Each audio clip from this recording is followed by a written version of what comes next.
Good morning student, Bangla ফিউচারে তোমাদের সকলকে স্বাগত।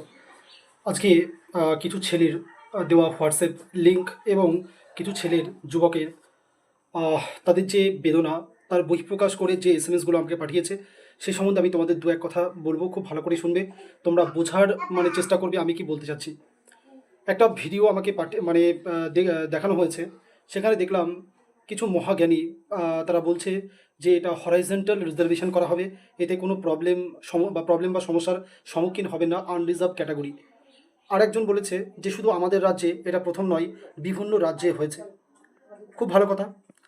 তো দেখো, এখন বর্তমানে এআইয়ের যুগ, তাই না? তো তুমি কমান্ড দিলে এআইকে, সঙ্গে সঙ্গে তোমাকে দেখিয়ে দেবে যে কোন রাজ্যে কত পার্সেন্ট রিজার্ভেশন করা হয়েছে, এবং মহিলাদের জন্য, ফর উমেন এম্পাওয়ারমেন্ট, মহিলাদের এম্পাওয়ারমেন্টের করার জন্য। দেখো, আমাদের ভারতের সংবিধানে একটা আর্টিকেল আছে, খুব ভালো কথা, ফান্ডামেন্টাল রাইটের মধ্যে আছে, কোনো অসুবিধা নেই।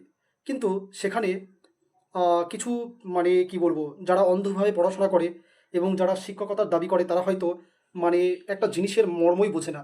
সেখানে লেখা আছে if. What is the meaning of if?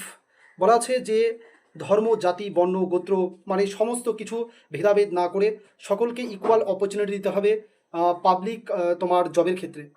এটা খুব ভালো কথা।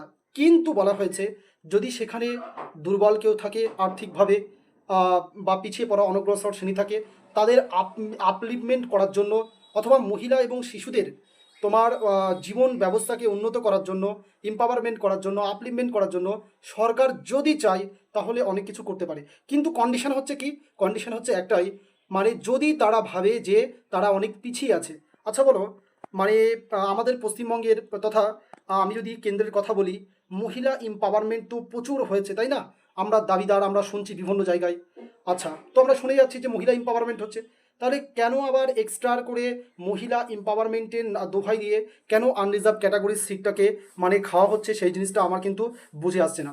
তারপর অনেকজন তোমাকে যুক্তি দেবে যে বিভিন্ন রাজ্যে হয়েছে, কিন্তু তারা ভুলে যাচ্ছে বিভিন্ন রাজ্যে হয়েছে একদম রাইট, সেখানে 33% নয়, 37%, 45, আরও বেশি পার্সেন্ট হয়েছে, কোনো জায়গায় আবার 59, অনেক অনেক পার্সেন্ট, 39% হয়েছে।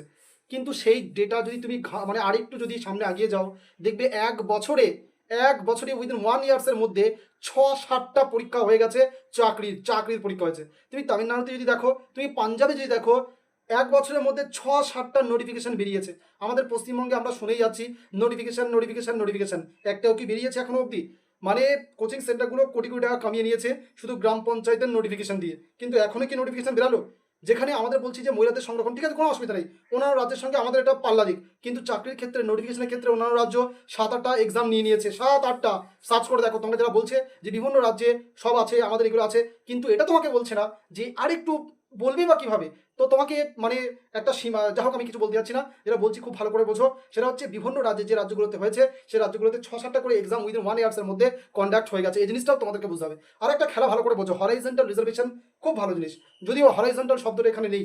রিজার্ভেশন 33% রিজার্ভেশন, আমরা ধরে নিচ্ছি ওখানে কোনো মিস্টেক হয়েছে, হরাইজন্টাল রিজার্ভেশনের কথা বলা হচ্ছে, খুব ভালো কথা। এবার আমি তোমাদেরকে একটা সিনারি ক্রিয়েট করে দিচ্ছি, খুব একটু ভালো করে ভেবে দেখো। ধরো আমি বললাম, ধরো ইডাব্লিউএস, অথবা আমি বললাম ধরো এসসি, এসটি, ওবিসি, এদের ধরো আমি বললাম ধরো ভালো ছাত্র থাকে, যেমন আমি বলছি ইডাব্লিউএস এ আমার স্টুডেন্ট 58 পেয়েছে, 58 অথবা 52 এরকম পেয়েছে, অলোকেশ নাম, কারেক্ট? তো ওই অলোকেশ দেখা যাবে যে ও ইন্টারভিউ, ইনক্লুডিং ইন্টারভিউ যদি ধরা হয়, তাহলে দেখা যাবে ও জেনারেলের যে মেরিট লিস্ট, সেটাকে ও ক্রস করে গেছে, তাহলে ওকে জেনারেল বলে গণ্য করা হবে, এবং তার যে সিটটা সেটা ফরওয়ার্ড হয়ে যাবে, অন্য একজন সুযোগ পাবে। তাহলে বলো, তাহলে এমনিতে সিট ধরো 50টা, আমি ধরলাম 50টা সিট হচ্ছে আনরিজার্ভ ক্যাটাগরির জন্য, তাহলে ওই যে ইডাব্লিউএস, সে যে জেনারেলের কাট অফ ক্লিয়ার করেছে, সে চলে আসলো, তাহলে ফলে একটা সিট কিন্তু খেয়ে নিল। ইয়েস আর নো? ইয়েস। আচ্ছা, এরকম তো এসসি, এসটি, ওবিসি এদের ক্ষেত্রেও তো হতে পারে, হবে না কেন? 100% হবে। তুমি পুলিশের কি বলবো, তুমি যদি এই মেরিটটা দেখো, যেখানে কাট অফ দেওয়া হয়েছে, দেখবে যে ইডাব্লিউএস এর প্রচুর জন 58, 63 এরকমও পেয়েছে, তো তারা হামেশাই তোমার আনরিজার্ভ ক্যাটাগরির সিটটা দখল করে নেবে। ইয়েস আর নো? দখল করে নেবে। সেখানে মেয়েও থাকবে, ছেলেও থাকবে। অনেক দূর বলছে স্যার, যদি মেয়েরা 18% হয়ে যায়, তাহলে সেখানে হরাইজন্টাল রিজার্ভেশনের অনুসারে তারা কোনো সিট পাবে না। আরে ভাই, পেলো না, ধরো আমি বললাম 10টা পেলো, ধরো 12টা মহিলাদের সিট, তাহলে ওই যে দুটো সিট, একজন মহিলা চলে আসবে এখানে, কিন্তু সে একজন যোগ্য, বা কি বলবো, যোগ্য প্রার্থীর দুটো সিট কিন্তু সে খেয়ে নিল। এই জিনিসটা বুঝতে পারছে না। দেখো, এটা এর মাধ্যমে আমি ডিমোটিভেট তোমায় করছি না, এর মাধ্যমে আসল সিনারিওটা আমি তোমাকে বলতে যাচ্ছি। আমি বলতে যাচ্ছি, ধরো 12 জন মহিলা ধরো এমনি পেলো, ঠিক আছে, এমনি পেলে খুব ভালো, খুব ভালো ভালো কথা। এবার মেয়েদের কোটা ধরো 14, তাহলে ওই যে দুটো জন বাকি আছে, দুজন, তার ক্ষেত্রে মানে ওই যে 33% রিজার্ভেশন সেটা লাগু হবে। আমি ধরলাম ওটা লাগু হলো, ওটা লাগু হয়ে কার সিটটা সে খাবে? সে আনরিজার্ভ ক্যাটাগরি সিট খাবে। তাহলে আনরিজার্ভ ক্যাটাগরির যে যোগ্য প্রার্থী সে না পেয়ে রিজার্ভেশনের মাধ্যমে তার সিটটা সে খেয়ে নিল। এই জিনিসটা বোঝার চেষ্টা করতে হবে। আশা করবো দেখো সরকারি যারা বসে থাকে এবং সরকারি যারা প্ল্যানিং তৈরি করে তারা আমাদের চেয়ে প্রচুর জ্ঞানী, এসানো তারা প্রচুর জ্ঞানী, তারা এই বিষয়টা খুব ভালো করে ভাববে। যেখানে দীর্ঘদিন মানে আমাদের যে পুরনো সরকার, সেই সরকারের অধীনে আমাদের প্রতিটা যুবক মানে তারা দিশেহারা হয়ে কিন্তু এই সরকারকে এনেছে। এবার এই সরকার যদি এই স্টুডেন্টদের জন্য একটু না ভাবে, প্রথমত কর্মসংস্থান তারা দেয়নি, এবার এখনও কর্মসংস্থানের একটা আশা তারা কিন্তু বুক ভাসিয়েছিল যে না কর্মসংস্থান হবে, তো প্রথমেই যদি এরকম করা হয় তাদেরকে, তারা কিন্তু পুরো ডিপ্রেসডে চলে যাবে বা পুরো ডিপ্রেসে পড়ে যাবে। এই সম্বন্ধে একটু তাদেরকে ভাবনা চিন্তা করা দরকার। আর একটা জিনিস আমি বলবো, দেখো আমাদেরকে বলা হয়েছিল 5 বছরের ছাড় দেওয়া হবে, এই 5 বছরের ছাড়টা অন্তত একবারও যদি দিত তাহলে খুব ভালো হতো। আর একটা জিনিস আমি বলছি, এই যে 5 বছরের ছাড়টা তুমি তারা বলেছে 2 বছর এটা ছাড়টা হবে, তো আমি তোমাদেরকে যদি বলি, তোমরা যদি ভাবো টেকনিক্যালি দেখবে এটা 2 বছরের ছাড় না, এটা 1 বছরের ছাড়। কেন? কারণ পশ্চিমবঙ্গে আমরা দেখেছি, বিগত সময়ে দেখেছি, আবার এখনও তুমি দেখবে যে আমাদের পশ্চিমবঙ্গে একটা পরীক্ষা নোটিফিকেশন থেকে শুরু করে তার ফর্ম অ্যাপ্লিকেশন করা, তার মার্ক করা, তার পরীক্ষা নেওয়া, তার ইন্টারভিউ করা, সমস্ত কিছু প্রসেস হতে তোমার মিনিমাম 1.5 থেকে 2 বছর কিন্তু সময় লেগে যায়। তাহলে একটা ছেলে যাকে 2 বছর সময় দেওয়া হচ্ছে, এক্সটেন্ড দেওয়া হচ্ছে বয়সের ছাড়, সেই ছেলেটা টেকনিক্যালি যে লাস্ট বয়স সে 2 বছর না পেয়ে 1 বছরই পাবে। কারণ কি? কারণ পরীক্ষাই তো হয় না, একটা পরীক্ষা হতে 1.5 থেকে 2 বছর লেগে যায়। তাহলে এই জিনিসটাও কিন্তু বুঝতে হবে। আর তোমাদেরকে বলছে যে লাস্ট বয়স, তোমরা যদি ভাবো যে আমি 2 বছর তো অন্তত পেয়েছি, না তুমি 2 বছর পাবে না, তুমি টেকনিক্যালি 1 বছর পাবে। কারণটা কি? কারণ তুমি জানো পশ্চিমবঙ্গ বাস করো, একটা পরীক্ষা হতে চাকরি পেতে পুরো কমপ্লিট হতে 1 থেকে 1.5 বছর সময় লেগে যায়। তাহলে তুমি কি করে পাবে? তাহলে যে ছেলেটা পেলো না সে কিন্তু পাবেই না, কারণ 2 বছরের ছাড়। এই জিনিসটা বুঝাবে টেকনিক্যালি তোমার জন্য 1 বছরই তুমি ধরে রাখো, এটা বাস্তব, তোমাকে মানতেই হবে, আমি বলে দিলাম তোমাকে। আরেকটা কথা, অনেক স্টুডেন্ট আমাকে কোয়েশ্চেন করেছে, স্যার এমন তো অবস্থায় চাকরির বাজার যেহেতু এরকম চলছে, তাহলে আমার কি করণীয়? দেখো ভাই, 1 লক্ষ জব ভ্যাকেন্সি কিন্তু বেরিয়েছে। এবার তোমাকে একটা জিনিস করতে হবে, তোমার এফিসিয়েন্সি কোথায় আছে, টিচিংয়ে নাকি তোমার এই সমস্ত ক্ষেত্রে? যদি টিচিংয়ে থাকে পুরোপুরি ফোকাস করে যাও টিচিংয়ের ওপর, অন্য কোনো চাকরিতে তুমি ঝাঁসা পড়ে, কোচিং সেন্টারে ঝাঁসা পড়ে তুমি খবরদার যেন যেও না।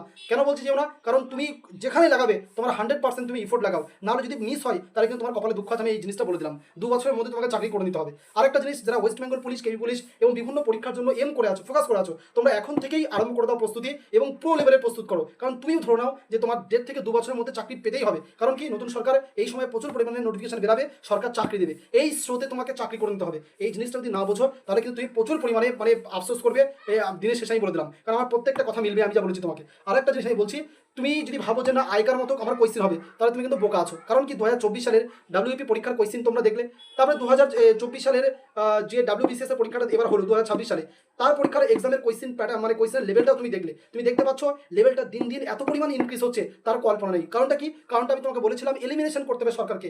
একটা পরীক্ষার নোটিফিকেশন বেরালে সেখানে 14, 15, 16, 17 লাখ এরকম পরীক্ষার্থী পরীক্ষা দিচ্ছে, তাহলে কি করে তারা সরকার কর্তৃপক্ষ সংস্থা কি করে এলিমিনেশন করবে?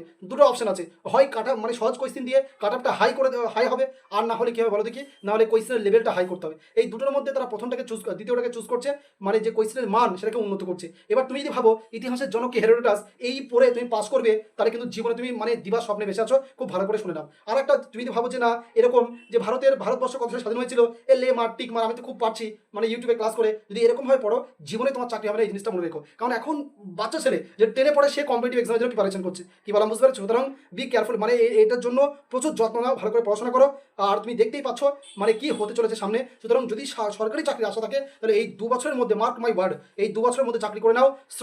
স্রোতে গা ভাসিয়ে দিলে হবে না, ভালো করে পড়াশোনা করো। আজকে এই অবধি, thank you and have a good day. একটা কথা বলছি, এই সম্বন্ধে কিন্তু আওয়াজ ওঠানো দরকার প্রত্যেকটা মহলকে, শিক্ষক মহলকে অ্যাজ ওয়েল অ্যাজ তোমার স্টুডেন্ট মহলকে, তাদেরকে আওয়াজ কিন্তু তোলা দরকার। হরাইজন্টাল রিজার্ভেশনের নামে এরকম করে করা কিন্তু আমার পক্ষে, বিশেষ করে পশ্চিমবঙ্গে যেখানে জব এতদিন সরকার দেয়নি, আগে সরকার, সুতরাং এমন অবস্থায় বিভিন্ন রাজ্যে করেছে বলে গা ভাসিয়ে না এই রাজ্যে হোক এরকম কিন্তু করো না, তাহলে কিন্তু মুশকিল আছে। সরকারকে উন্নয়ন করে দেখো, যদি পসিবল হয় তাহলে কিন্তু খুব ভালো হবে বলে আমি আশাবাদী। কেননা তোমরা যদি ভালো করে বোঝো সিনারিওটা, তাহলে কিন্তু একটু এবার আনরিজার্ভ ক্যাটাগরির ক্ষেত্রে ভাই লস তো হবেই 100%, কেউ আটকাতে পারবে না টেকনিক্যালি। অ্যাকচুয়ালি এটা রং করা হয়েছে ঘরটা, যদি আমার বোর্ডটা থাকতো আমি তোমাদেরকে পুরো বুঝিয়ে দিতাম ক্যালকুলেশন করে কেন বলছি এই কথাটা লস হবেই। Thank you.